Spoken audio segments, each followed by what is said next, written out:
Bismillahirrahmanirrahim. Assalamualaikum warahmatullahi wabarakatuh. Selamat pagi semuanya. Salam Om Swastiastu, Namo Buddhaya, salam kebajikan, salam pariwisata. Nama saya Rima Atia Fatma Firdausi, mahasiswi AMTA Prodi Pariwisata. Kali ini saya akan mengajak Anda untuk menelusuri wisata-wisata di Imogiri. Wisata-wisata di Imogiri berbagai macam. Salah satunya adalah wisata religius. Objek wisata religius salah satunya adalah makam raja-raja atau yang biasa disebut Pajimatan.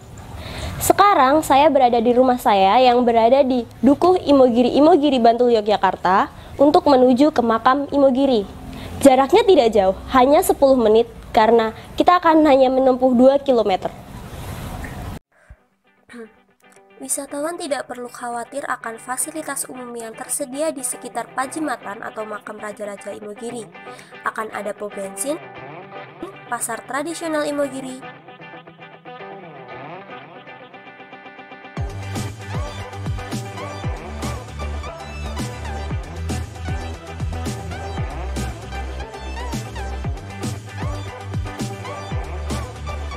pasar kuliner, dan beberapa mesin ATM.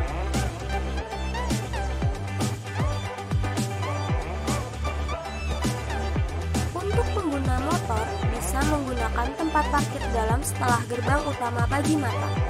Tidak ada pemungutan biaya tiket masuk, hanya membayar parkir sebesar Rp2.000 untuk motor, Rp5.000 untuk mobil, dan Rp10.000 untuk bus. Serta minuman khas Imogiri yaitu wedang ungu. Untuk pengguna motor bisa menggunakan tempat parkir dalam setelah gerbang utama Pajimatan. Tidak ada pemungutan biaya tiket masuk, hanya membayar parkir sebesar Rp2.000 untuk motor, Rp5.000 untuk mobil, dan Rp10.000 untuk bus.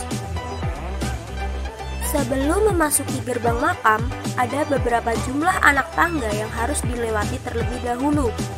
Pajimatan terkenal keunikannya karena terdapat ratusan anak tangga, sehingga para olahragawan seringkali memanfaatkan Pajimatan sebagai sarana olahraga melatih otot kaki. Sesampainya di gerbang dalam, Anda akan menemukan Masjid Kagungan Dalam Pajimatan Imogiri atau Masjid Sultan Agung Hanyokrokusumo. Masjid ini dikelola di bawah kekuasaan Kasunanan Surakarta dan Kesultanan Yogyakarta. Hal inilah yang menyebabkan sampai saat ini kepengurusan masjid termasuk khotib salat Jumat ditentukan dan diangkat oleh Sultan atas persetujuan dari Kasunanan Surakarta. Meskipun setelah dilakukan beberapa kali renovasi, Masjid Pajimatan Imogiri masih terpelihara keasliannya. Masjid yang berada di daerah kompleks pemakaman ini ditetapkan sebagai cagar budaya. Fasilitasnya pun memadai, seperti toilet umum, tempat wudhu, gazebo besar, bahkan pedagang snack Jawa. Kembali lagi dengan saya sekarang sudah berada di makam Raja-Raja Imogiri atau Pasarean Imogiri, dan bisa Anda lihat di sini ada sekitar 442 tangga untuk menuju puncak. Terlihat keadaan sedang sepi karena sekarang ada masa pandemi dan harus memakai masker untuk protokol kesehatan. Selain untuk makam para Raja Mataram dan keluarganya, Pajimatan juga merupakan makam para warga desa Girirejo. Seperti yang terlihat di belakang saya. Tetapi, makam untuk para warga desa Girirejo hanya diperbolehkan sepanjang anak tangga. Sejarah singkat makam Imogiri dibangun pada tahun 1632 oleh Sultan Mataram III, yaitu Prabu Hanyokrokusumo yang merupakan keturunan dari Panembahan Senopati Raja Mataram I. Makam ini terletak di atas perbukitan yang juga masih satu gugus dengan pegunungan Seribu. Dahulu makam ini hanya diperuntukkan keluarga bangsawan yang berkunjung. Namun setelah kementerian menetapkan makam raja-raja ini sebagai destinasi wisata religi, banyak peziarah berbondong-bondong datang untuk menilik makam keluarga Mataram. Tetapi banyak juga pengunjung yang hanya akan berolahraga. Salah satu kompleks makam kecil yang berada di Padjimatan adalah makam Kyai Haji Muhammad Mataram. Terdapat beberapa makam Kiai Mataram berada di dalamnya. Tetapi warga sekitar atau pengunjung tidak boleh memasuki area tersebut, hanya untuk para abdi dalam.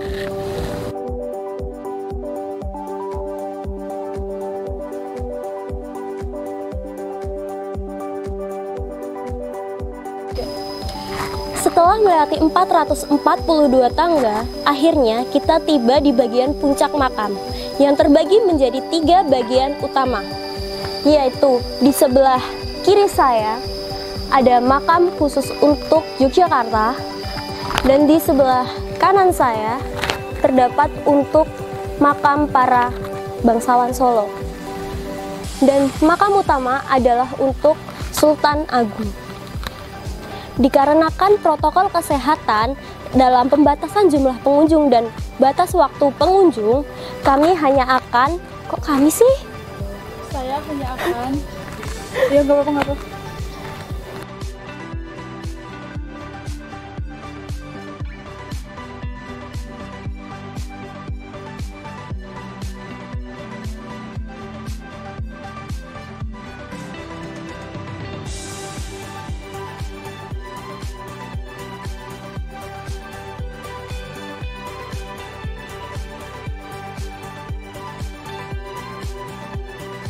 Alat berikut adalah alat untuk penurunan peti mati Sri Sultan Hamengkubuwono ke-9.